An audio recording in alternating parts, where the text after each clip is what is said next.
আমরা ভাবতেই পারিনি যে এমন গ্রাম পাহাড়ের কোলে থাকতে পারে। আমাদের ওখানে চাষবাস আর এখানে চাষবাসের মধ্যে অনেক পার্থক্য। হ্যাঁ, এখানে তো পুরো দেখতে চাষবাসের ক্ষেত্রে কোনো রকম কেমিক্যাল মনে হয় ব্যবহার করছেন না। না না না, পুরো প্রকৃতির কোলে স্বাভাবিকভাবে বিভিন্ন সবজি, কি সুন্দর, মানে ভাবা যায় না। মটরশুঁটি, আলু কি অসামান্যভাবে হচ্ছে, মানে ভাবলে অবাক হয়ে যায় যে এত সুন্দর মটরশুঁটি এবং আলুর চাষ, আরো বিভিন্ন সবজি। আর গত রাত্রে আমরা এই অর্গানিক সব সবজি খেয়েছি একদম, এবং অসামান্য তার টেস্ট। এখানে অক্সিজেনের ভরপুর।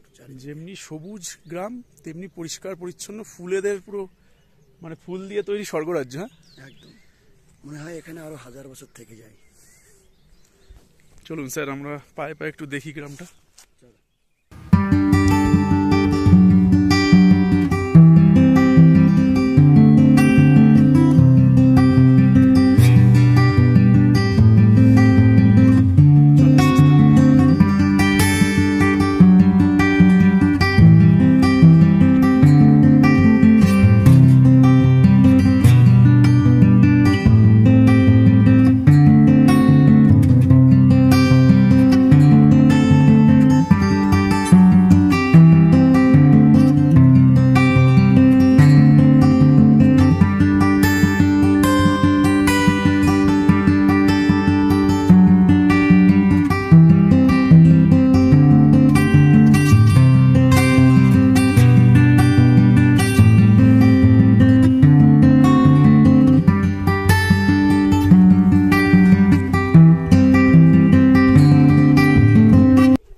বুঝতেই পারতাম না যে এত সুন্দর গ্রাম পাহাড়ের কোলে থাকতে পারে, আর চারিদিকে অসংখ্য ফুলের সমারোহ এবং কত প্রজাতির যে ফুল এবং তার সৌন্দর্য।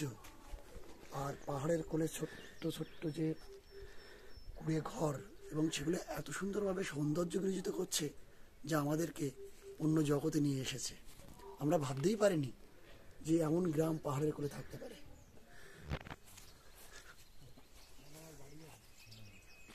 কেমন লাগছে? মনে হচ্ছে এই পাহাড়ের পথ ধরেই আমি 1000 বছর ধরে হেঁটে যাই। বাহ,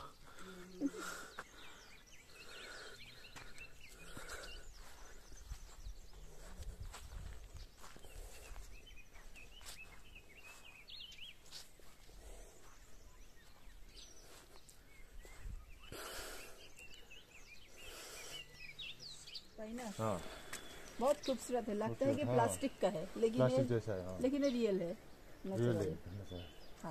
पाइनस बोलता है इसको। बीच वाला सीरी खोला, हाँ हाँ ठीक है। हाँ। उसका वो पीछे दिख रहा है डांडा गांव, हाँ। तो लास्ट पीछे दिख रहा है गांव सिक्किम, ओखरे। अच्छा अच्छा, वो सिक्किम है ये।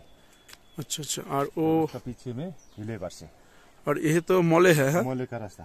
ये मोले सीधा नीचे आएगा वो सीरी खोला सीधा। साबरगाम, साबरगाम से मोले, मोले से सीरी खोला। अच्छा अच्छा।